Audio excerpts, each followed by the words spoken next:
ছাত্রলীগের ভাইরা এখন কোথায় ভাই? মাঠে আসেন।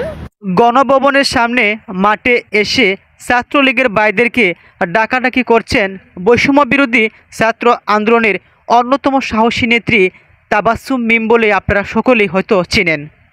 সামাজিক যোগাযোগ মাধ্যম ফেসবুকে নাম হলো অতনা তাবাসসুম মিম।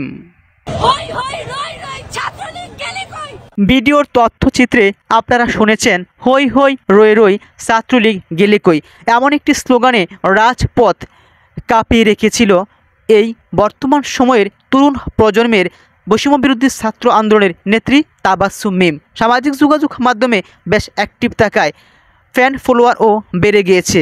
তবে যেমন তিনি মুখে বলতেন তেমনটাই কাজে কর্মে প্রমাণ করেছেন।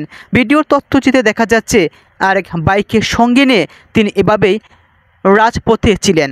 ছাত্রলীগের অনেক নেতাকর্মীরাই প্রায় সময় বলতো বৈষম্য বিরোধী ছাত্র আন্দোলনের সঙ্গে যোগ দিলে তোমাদেরকে হলে রাখা হবে না, বা এই কলেজে তোমরা পড়তে পারবে না, বা বিভিন্ন প্রকার ভয়ভীতি হুমকি দেখানো হতো, বা অনেক মানসিকভাবে নির্যাতন চাপ আসতো, যার ফলে পড়াশোনার ব্যাঘাত ঘটতো।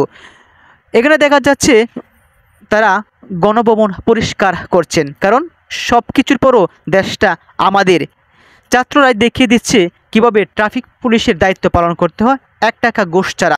আমাদের ভাই বোনরা হচ্ছে যে ট্রাফিক পুলিশের দায়িত্ব পালন করছে। কান্না হচ্ছে, খুশির কান্না, আমাদের বিজয়ের কান্না। জীবনটা তখনই সুন্দর হয় যখন এই পৃথিবীর মানুষ আপনাকে মনে রাখার মতো কিছু আপনি করতে পারবেন।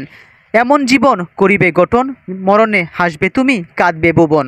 যুগ যুগ ধরে স্মরণ রাখবে তাবাসসুম মিমকে। তিনি খুশি হয়েছেন, তিনি বলেছেন সবাইকে এত খুশি লাগতেছে যে সবার ভালোবাসা এত পেয়েছি যে এই আনন্দ ধরে রাখতে পারছে না। এত তাড়াতাড়ি যে পরিষ্কার হয়ে যাবে আমি কল্পনাও করতে পারিনি। এই ভিডিও ক্লিপে নিশ্চয়ই শুনেছেন যে তাবাসসুম মিম তিনি বলেছেন এত তাড়াতাড়ি যে পরিষ্কার হয়ে যাবে আমি সেটা কল্পনা করতে পারিনি। বৈষম্য বিরোধী ছাত্র আন্দোলনের নেতা বা নেত্রীদের সমন্বয়কদের কথাগুলো শিক্ষার্থীরা এতটুকুই গুরুত্ব সহকারে করছেন, যে এত মনোযোগ সহকারে করছেন, তারা বারবারই মুগ্ধ হচ্ছেন শিক্ষার্থীদের এই আগ্রহ দেখে। এরাই পারবে আগামীর বাংলাদেশকে নতুন করে বিনির্মাণ করতে।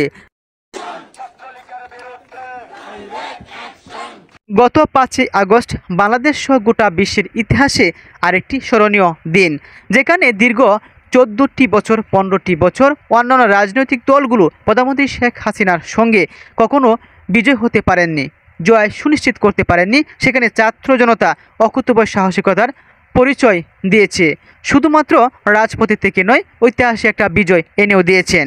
জানা গেছে যে আগামীর বাংলাদেশ তারাই পরিচালনা করবেন।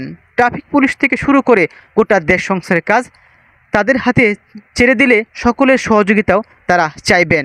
প্রকৃত দেশপ্রেমিকরা কখনো পালায় না। যাদেরকে রাজাকার বলা হয়েছিল সে রাজাকাররাই ইতিহাস বদলে দিয়েছে। অতনা তাবাসসুম মিম তিনি এক পোস্টে লিখেছেন পৃথিবীর ইতিহাসে প্রথম রাজাকাররা দেশ স্বাধীন করলো, দেশপ্রেমিকরা পালিয়ে গেল।